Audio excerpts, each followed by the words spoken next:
কদমতল বাজার আমরা করতালি দিয়ে স্বাগত জানাই। আমাদেরকে আন্তরিক অভিনন্দন এবং শুভেচ্ছা জ্ঞাপন করছি। চমৎকার একটি আক্রমণ, চমৎকার একটি ম্যাচ কিন্তু আমরা দেখছি। উভয় দল কিন্তু নিজেদের যারা খেলছেন আপনাদের আমাদের খেলোয়াড়দের খুব আন্তরিকভাবে ধন্যবাদ জানাচ্ছি।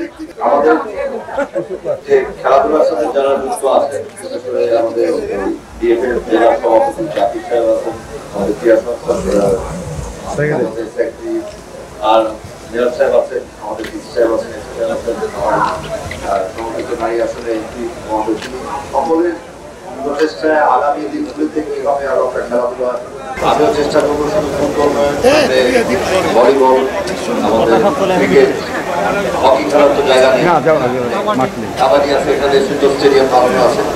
আর বিশেষ করে ফুটবল যেটা আমাদের প্রাণের খেলা, মানে প্রিয় খেলা।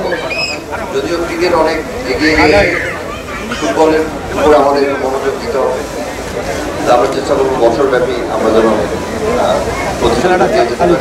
আপনারা জানেন যে আমরা বাংলাদেশ ফুটবল ফেডারেশন থেকে প্রত্যেক জেলায় যাতে ফুটবল লিগ হয়, second division, first division, school football হয়, আমরা প্রথম দ্বিতীয় বিভাগ থেকে খেলা শুরু করব, যেখান থেকে খেলোয়াড় উঠতে পারবে।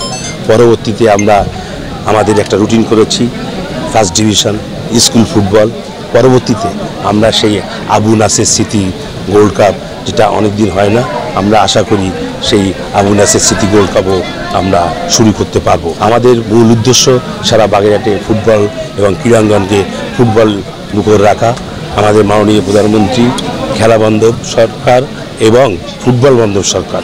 আমরা চাই বাগেরহাটের সেই পুরনো ঐতিহ্য, আমরা যখন খেলেছি সেই ঐতিহ্যটাকে ফিরিয়ে আনতে, ফুটবলকে পুনর্জাগরণ করতে আমরা বাছাই করব। ওই 25 জন খেলোয়াড়কে নিয়ে আমরা একটা দীর্ঘমেয়াদী প্রশিক্ষণ করার জন্য চেষ্টা করব। সেটা আমাদের আলোচনা হয়েছে, সমিতিতে আলোচনা হয়েছে। আমরা চেষ্টা করব প্রথমে 2 সপ্তাহ 3 সপ্তাহ, পরে আস্তে আস্তে এই 25 জন খেলোয়াড়কে আমরা একটু মনিটরিং করার জন্য চেষ্টা করব। এই মুহূর্তে কিন্তু এক গোলের সমতা বিরাজ করছে। কোন দল কেউ কাউকে বিন্দু মাত্র কিন্তু ছাড় দিতে নারাজ। দেখা যাক চমৎকার ভাবে থ্রু বাড়িয়েছেন, দেখা যাক বিপদ সীমানার মধ্যে ওখানে কি হয়, এই গোলের ব্যবধান বাড়াতে সক্ষম হয় কিনা সুন্দরঘোনা ইয়ং স্পোর্টিং ক্লাব। তারা কি পারবেন কি গোল ব্যবধান বাড়াতে? লম্বা শট, পাকানো শট, গোলরক্ষক বেরিয়ে এসেছে